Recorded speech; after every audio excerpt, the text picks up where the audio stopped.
Schuster. Yep, you're live. Okay, we will call the meeting to order now at 9:05. And we have altered our agenda just a little bit, putting item number 2 above as our first agenda item because Nick and Amy were here. I just wanted to add a discussion item of Oh, sure. central public bathrooms. That's a discussion item. Central public bathrooms. Yeah.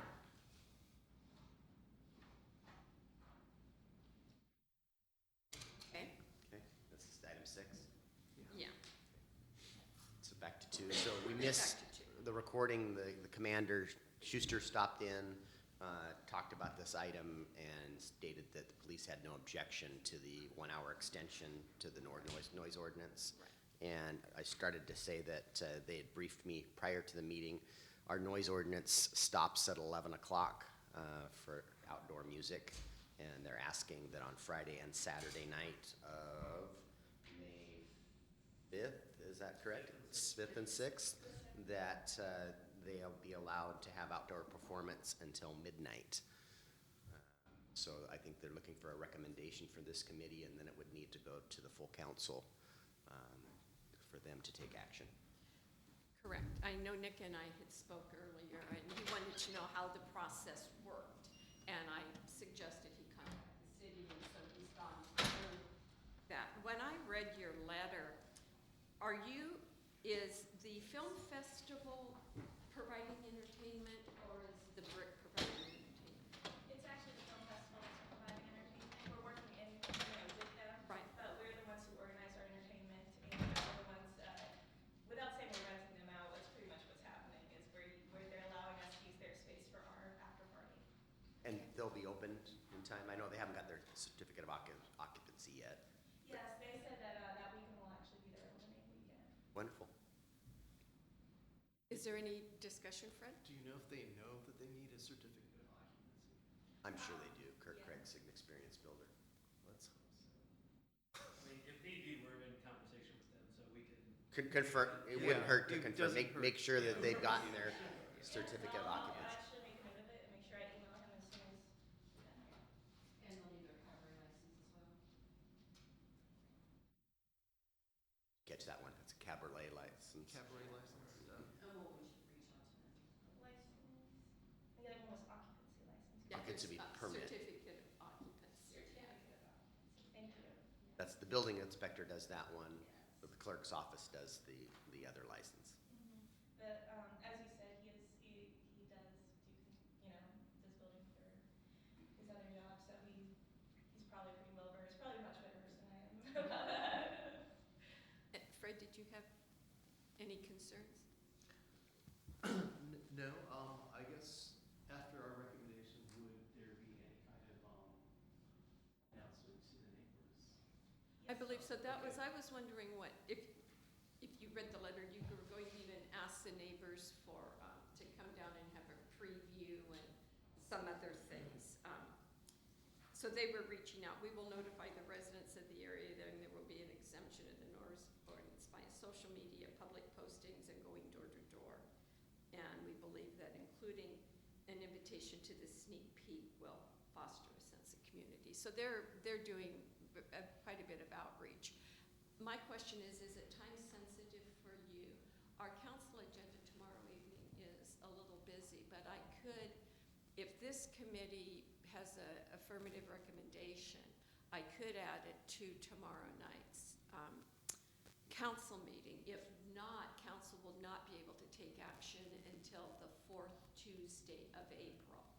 Which is the 25th. Yeah. So time may be a bit an issue. That was a concern of ours. I wasn't under the impression that we were able to get it into the meeting tomorrow, so we were going to have to wait until that 4th, which would add some constraint to our ability to get the word out. But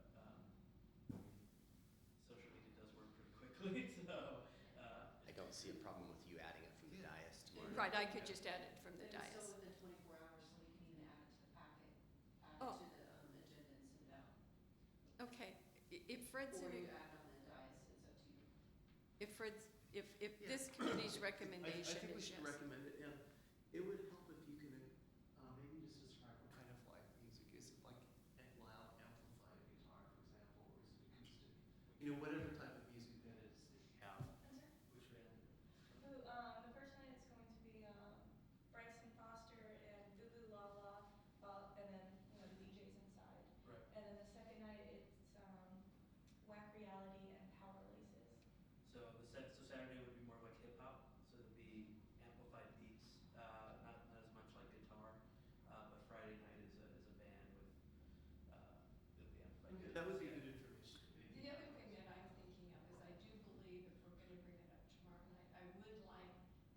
it on the agenda so the public can come and comment. Otherwise, the public's not going to have an opportunity to comment until the 25th if they had an objection. So I think it's important we let the neighbors know.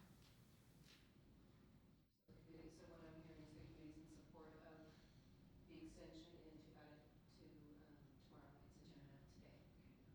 Since we're modifying the agenda, I caught a couple mistakes. When we get done here, I might as well fix those too. They're just scrivener's errors. Okay. So with that, if you would like to stay, you're welcome to. And if you would like to adjourn and go on about your day, you're welcome to do that also. But I must say, I personally thank you for bringing the film festival to Port Orchard. I think it's the type of event that will be very good for us and Agreed. encourage you to do more of that. Thank you. And you said we're already hearing from people in Massachusetts and Iowa who are planning to attend, so bring in lots of folks. Make sure if you're gonna add this tomorrow night, make sure you come and so you're in the audience, just to answer questions. You shouldn't need to testify, but just in case somebody had a question. Correct, but if you wanted to, there's a citizen comment at the first part of the agenda, and that's for people who are speaking to agenda items. And so that would be an opportunity for you to make a statement before council if you chose. And the meeting starts at 7 p.m. Perfect, thank you. If nothing else, we're here about agenda item, whatever it ends up being, and we're here to answer questions if anybody has any. And if you want to say, something quickly about the event, you are limited to 3 minutes at that point. Understood. Thank you so much. And I think it's exciting. Thank you. And I know that when we talked briefly the other day, I also let Nick know that this type of an event would be eligible for LTAC funds, and that we would make sure that he was informed when the LTAC process started again. And you did reach out to the office, and I have him on the list. Thank you so much. Thank you all very much. Thank you.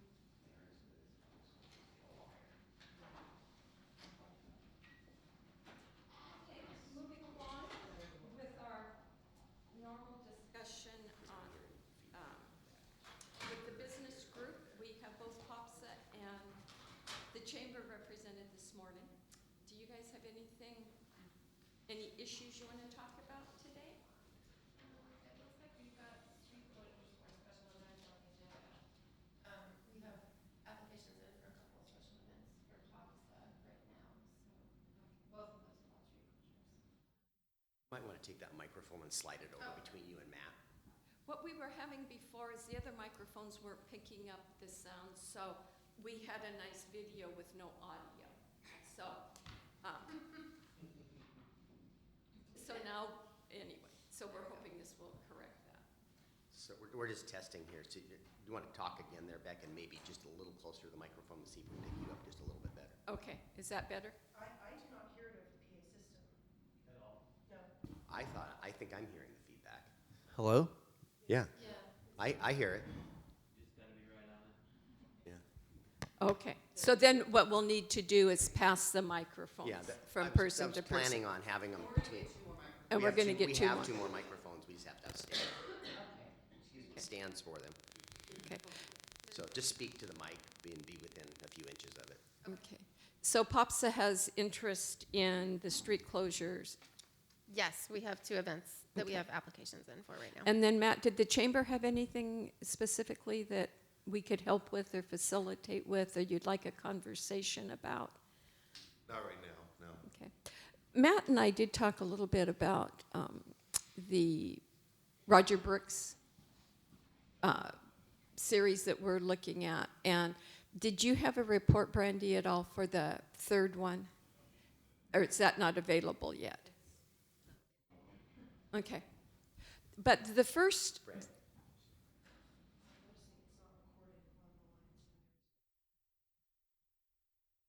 we have this one going. We'll mess with it later. Yeah, okay, it's Friday. It's new microphones tied into the system, so the system's not new. Right. But one of the things at the very first Roger Brooks is they talked about your unique selling proposition. And I don't know if the Roger Brooks series that we're hosting is for businesses. And the city can also benefit. And I don't know whether at some point the city is going to want to talk about a unique selling proposition, or if the individual businesses just want to do that. Well, I think, I don't see them as important to businesses as they are to community. In that, Port Orchard needs a unique selling proposition. The city of Port Orchard does. More so than the library does or any of the individual businesses downtown do. I walk out of the And room. getting one that person that knows. piece done, that's the reason why it's the first seminar for Roger Brooks, is because it's the first thing that needs to get done. We can't design any ads if we don't know what we're pushing. And I think that the city probably needs to take a lead role in kind of like you've tried to do, in getting people together. Right. And we can try that too. But the whole definition of tourism and what role it plays, because if we're talking about the two blocks of downtown Port Orchard, then they really need to step up and tell us what they think.